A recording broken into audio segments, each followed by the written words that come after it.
wanakaribia kutokufahamu kauli yoyote ya mtu mwingine yoyote.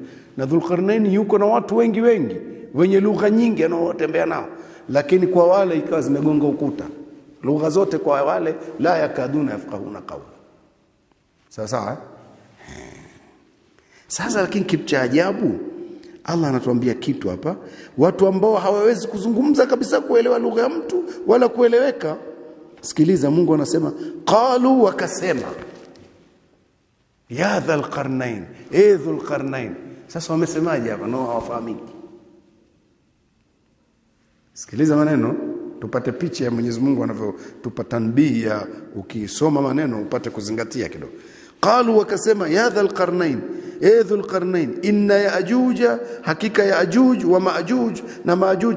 Manake ni makundi mawili ya watu hawa, mataifa mawili ya watu au makabila mawili makubwa ya watu, yaajuj na maajuj.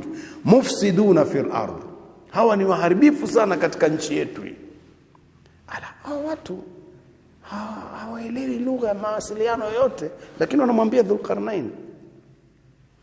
Hapa tunapata taswira Dhulqarnain ni kiongozi kweli mwadilifu. Amefika kwa watu ambao si rahisi kueleweka, lakini akafanya kila alichofanya, akatumia hila zake zote mpaka akaelewana nao. Kwani kama mtu bubu kabisa, watu wanazungumza naye wazungumze naye?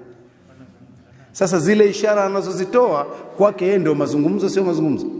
Kwa hiyo pamoja na kwamba anafanya hivi na hivi, ndio anaongea huyo. Kwa hiyo Allah kusema qalu, wakasema, sio maana yake kwamba hawaeleweki, lakini wamesemaje? Watazungumza mpaka waelewane. Dhulqarnain amefanya kila alivyofanya mpaka ikawa wanachokisema kwa ishara zao anaweza kukielewa. Tuko vizuri? Bubu anaweza kukwambia kitu bwana, akwambia,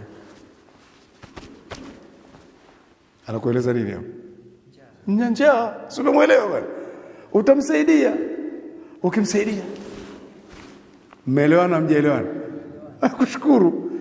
Mwingine kama amemuudhi kidogo, anamtishia hivi, siria, nitakupiga. Unamuelewa muelewi?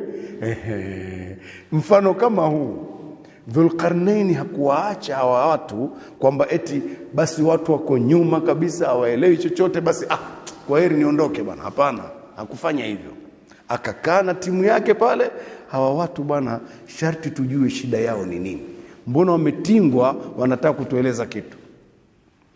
Qalu, wakasema kwa ishara zao walizozungumza naye mpaka wakaelewana, wakawa wanamshtakia ya dhal qarnain, ewe Dhulqarnain, inna yaajuj wa maajuj, hakika yaajuj na maajuj, mufsiduna fil ardh, ni waharibifu sana katika hii nchi. Wanakuja kwenye nchi yetu, wanaingia humu, wanaharibu, wanatunyang'anya, wanatupiga, wanaua watoto, wanapora wanawake, wanachukua mali. Mufsiduna fil ardh.